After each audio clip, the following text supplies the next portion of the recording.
معاملہ ہمارے ذہن سے، تو میں آپ کو بتاؤں کل نصیر آباد، وندر، ہب، اواران، جاؤ وغیرہ میں احتجاجی مظاہرے ہوئے ہیں۔ تو یہ ایک سلسلہ ہے بلوچ یکجہتی کمیٹی کی جو ایک شیڈول جاری کر دیا ہے احتجاجی مظاہروں کا، تو یہ اس کا تسلسل ہے۔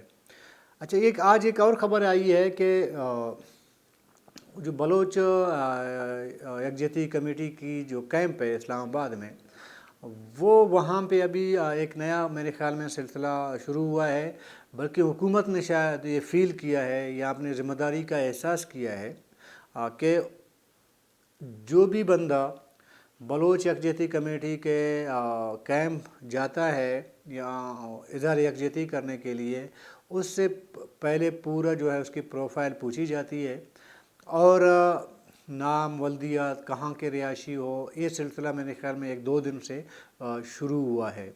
اس کے علاوہ جو صحافی یا ویلاگرز ہیں وہ جو کور کرتے ہیں اس کیمپ کو، ظاہر باقی میڈیا تو نہیں کرتا، جو پاکستانی باقی جو مین اسٹریم میڈیا جسے کہتے ہیں، انہوں نے تو کبھی کور نہیں کیا ہے۔ سوشل میڈیا میں ظاہر ہے کہ لوگ اس کو کور کرتے ہیں، اس کی ویورشپ ہے، کچھ لوگ اپنی ویورشپ کے لیے کرتے ہیں، کچھ لوگ جو ہے واقعی اظہار یکجہتی کے طور پر کرتے ہیں کوریج۔ تو آج ان سے بھی تقریباً یہ سلسلہ ان سے بھی شروع کیا گیا ہے کہ وہ بھی اپنا سارا جو ہے شناخت کر کے پھر کیمپ کے اندر جا سکتے ہیں، اور جو بھی کوریج وغیرہ ہے اس میں صحافیوں نے احتجاج بھی کیا ہے، اپنا احتجاج بھی ریکارڈ کرایا ہے۔ جب ہم نے معلومات لی تو اس میں کہا گیا کہ جی یہ جو ہے دراصل کیمپ کی جو سیکورٹی ہے اس کو مد نظر رکھ کر کیا گیا ہے، تاکہ کیمپ کے اندر کوئی گڑبڑ نہ ہو یا کوئی وائلنس نہ ہو، کوئی مسئلہ نہ ہو، اس وجہ سے کیا گیا ہے۔ اچھا، اس کے ساتھ ساتھ جو شہداء کیمپ ہے وہاں پہ کسی کو نہیں پوچھا جاتا ہے کہ کون آپ آ رہے ہو، کون جا رہے ہو، آپ آئیں اظہار یکجہتی کریں، ملیں، بیٹھیں وغیرہ کریں، ادھر آپ کو نہیں پوچھا جائے گا۔ میرے خیال میں اس کی وجہ یہ ہے کہ جو شہداء کیمپ ہے ان کو سیکورٹی کی ضرورت نہیں ہے، شاید وہ اپنی سیکورٹی خود کر سکتے ہیں، یا حکومت اتنا ان کے حوالے سے کوئی اتنا سنجیدہ نہیں ہے ان کی سیکورٹی پہ۔ اصل جو سیکورٹی ہے وہ جو بوڑھے بچے، معصوم بچے، بوڑھے خواتین وہ بیٹھی ہوئی ہیں، تو ان کے لیے جی سیکورٹی بڑا سخت ہونی چاہیے۔ تو اس کو آپ جس بھی اینگل سے دیکھنا چاہیں دیکھ سکتے ہیں کہ آیا یہ سیکورٹی ہے یا کو مد نظر رکھ کر کیا گیا ہے، یا سیکورٹی کے نام پہ جو ہے لوگوں کو تھوڑا سا ایک حساب سے جو ہے ان کو ہراساں کیا جا رہا ہے۔ یہ ابھی آپ پہ ڈیپینڈ کرتا ہے، آپ اس کو کیا سمجھتے ہیں۔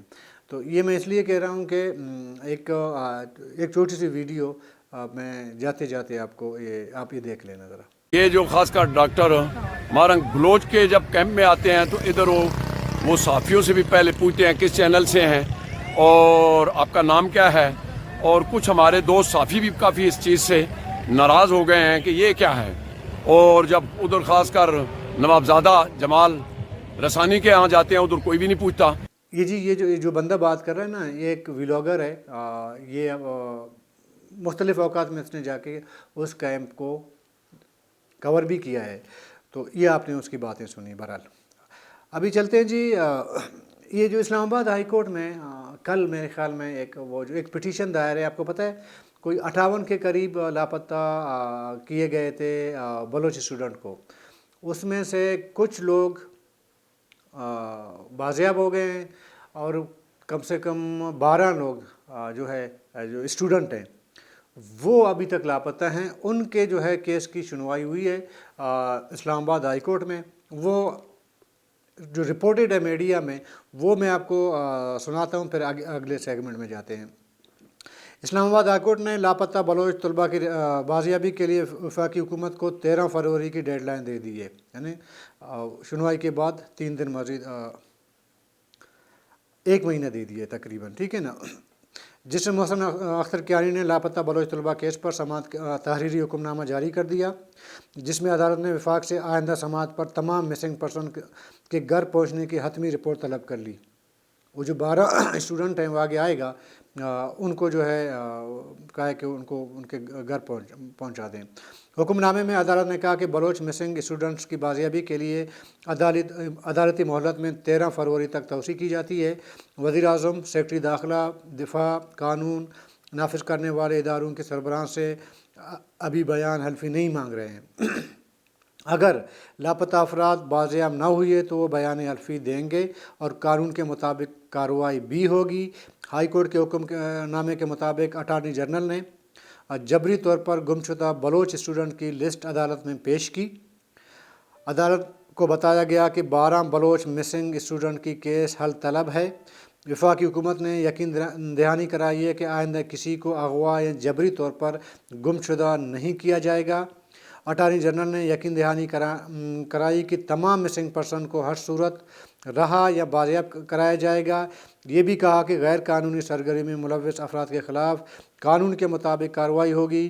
تحریری حکم نامے میں مزید کہا گیا کہ یہ بیانات اور ایکشن پاکستان کے بہتر مستقبل اور مثبت اشارے ہیں۔ اس سے بلوچ فیملیز کی داد رسی ہوگی جن کے پیارے برسوں سے لاپتہ ہیں۔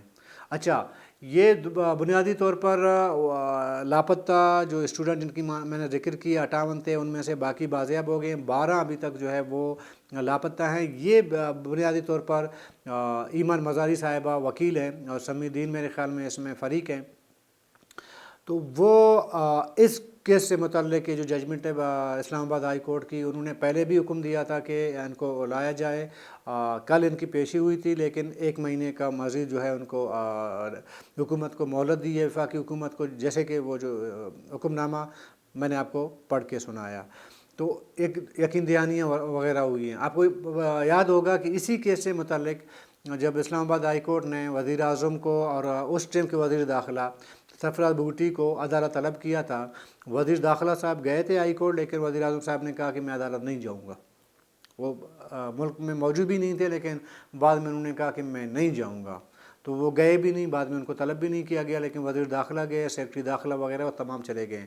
اسی کیس کی سنوائی کے بعد آپ کو سابق جو وفاقی وزیر داخلہ تھے سرفراز بگٹی صاحب، اسی کیس کی سنوائی کے بعد جب عدالت سے باہر نکلے، انہوں نے کہا تھا کہ جی جو لوگ لاپتہ ہیں، بلوچ لاپتہ ہیں، وہ اپنی بیویوں سے ناراض ہو کے کراچی چلے گئے۔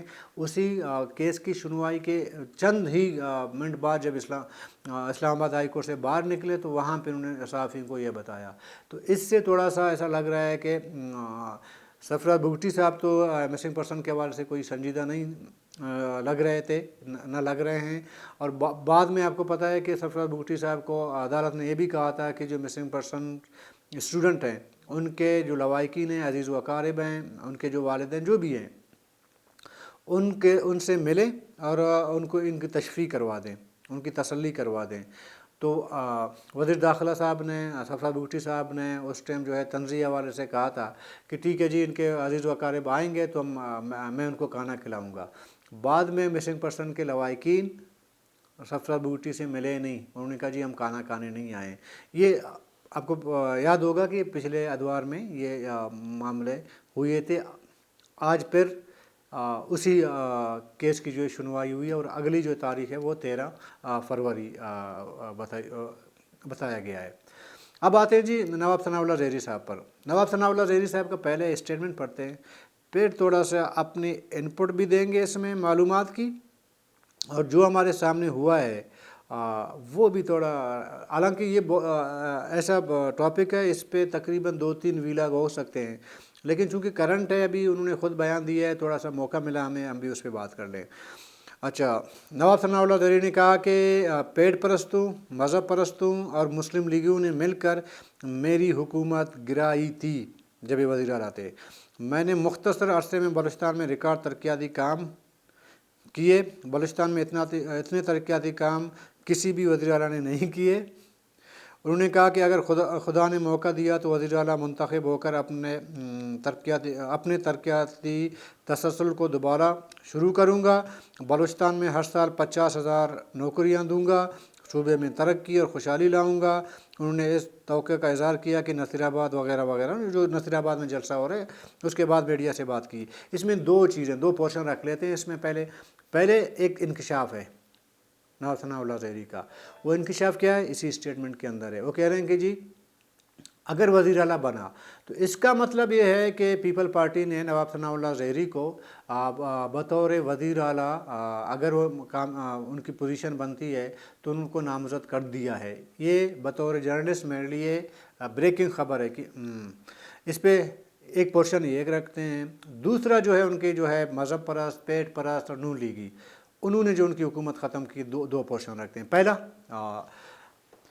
یہ جو انہوں نے انکشاف کیا ہے، انکشاف یہ دیکھیں ابھی تک پیپل پارٹی نے کوئی ایز اے وزیر اعلیٰ کسی نامزدگی نہیں کی ہے. ابھی تو الیکشن ہو رہے ہیں نا. یہ شاید نواب ثناء اللہ زہری صاحب کو پارٹی کے اندر کہا گیا ہے، یہ یقین دہانی کرائی گئی ہے کہ آپ وزیر اعلیٰ ہوں گے.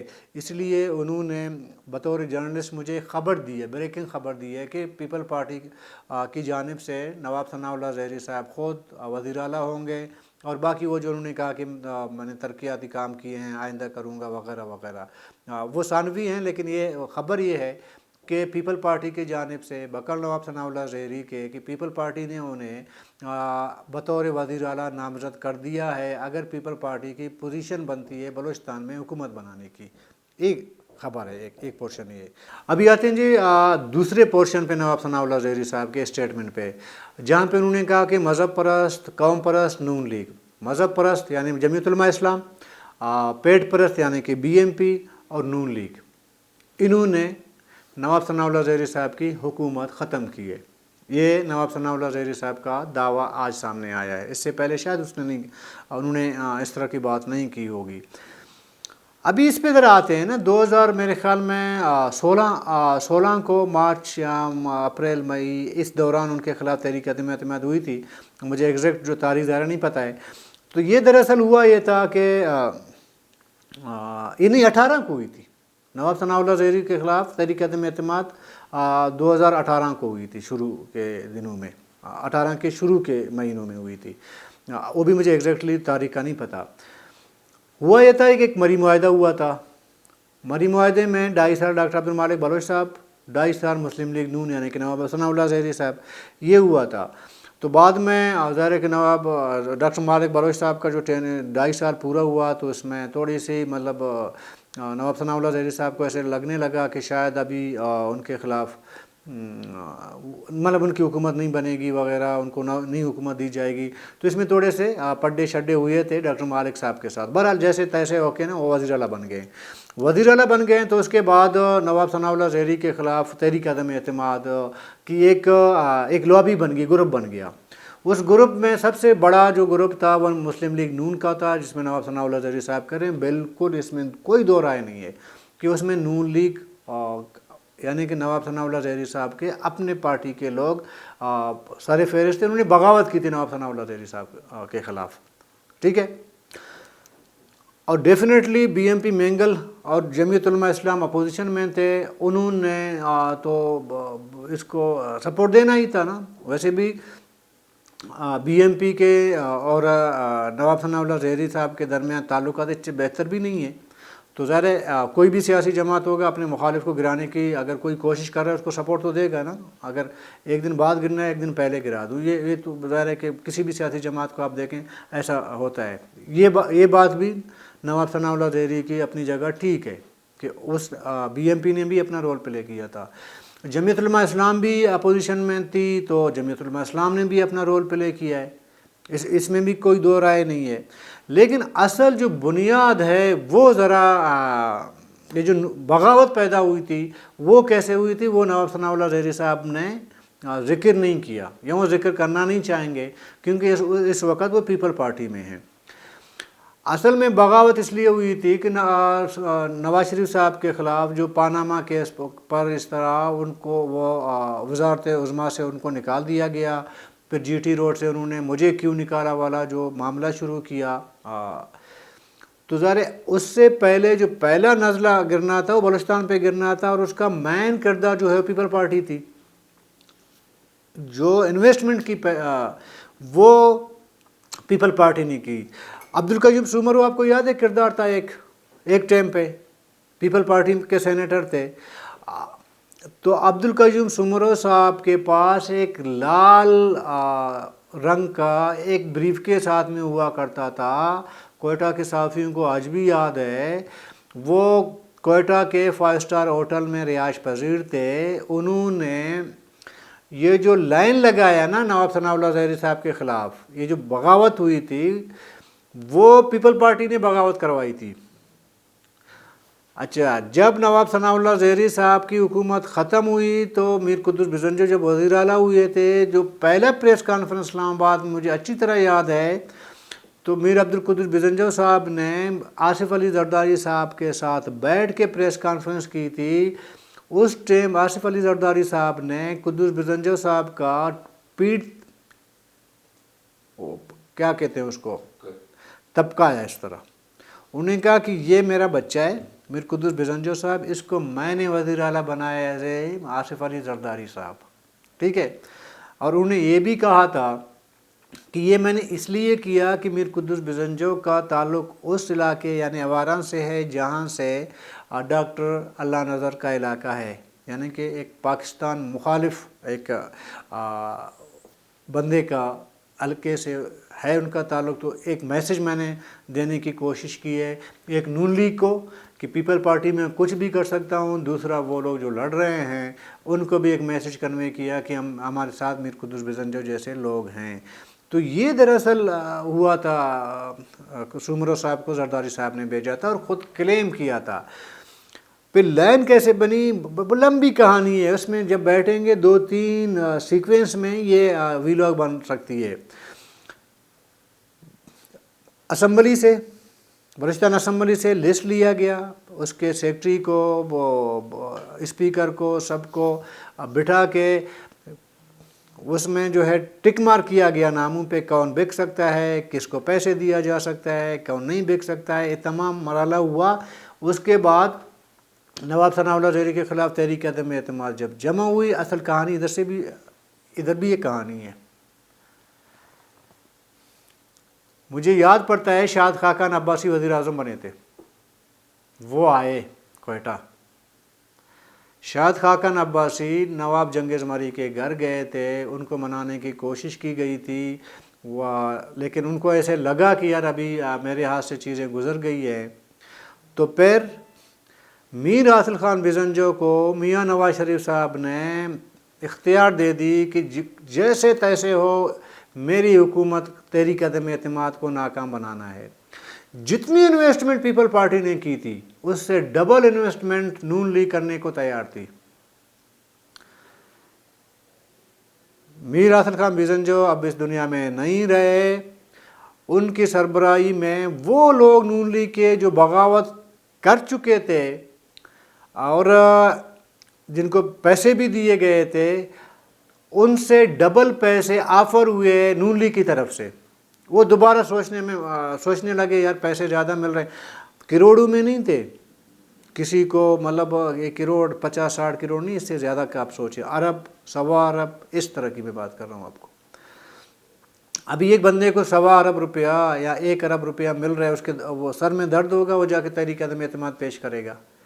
نہیں کرنا تھا انہوں نے۔ جب اسٹیبلشمنٹ کے اس ٹائم کو لگا کہ یار تحریک عدم اعتماد ناکام ہو سکتی ہے، پھر انہوں نے نواب ثناء اللہ زہری صاحب کے 2 بندوں کو، ایک سوراب سے پکڑ لیا، دوسرے کو اسلام آباد سے پکڑ لیا۔ ادھر نواب ثناء اللہ زہری صاحب نے وہ جو اسمبلی میں انہوں نے تحریک عدم اعتماد کا سامنا نہیں کیا اور انہوں نے ریزائن کر دیا۔ بقول نواب میں نام لوں، نیشنل پارٹی کی لیڈرشپ اور پی کے میپ کی لیڈرشپ، محمود خان آچگری صاحب، ڈاکٹر مارک صاحب، میر حاصل خان بزنجو صاحب سی ایم ہاؤس میں بیٹھے ہوئے تھے اس بات پہ کہ ابھی جس دن تحریک عدم اعتماد تو پیش ہو چکی تھی، ابھی رائے شماری ہونی تھی، اس میں پوری تیاری تھی کہ یہ سب آئیں گے اور لوگوں کو منوایا گیا ہے تحریک عدم اعتماد کامیاب نہیں ہوگی، کیونکہ باقی لوگوں کو جیسے میں نے کہا پیسے شیسے دے دیے گئے تھے۔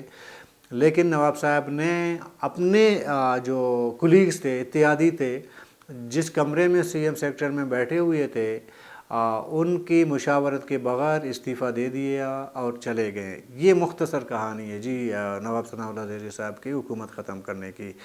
ابھی نون لیگ کے لوگوں کا بھی ہاتھ ہو سکتا ہے, بی ایم پی کا ہو سکتا ہے. انہوں نے تو ظاہر ہے کہ وہ دیوار کو دھکا دیا گرانے کے لیے.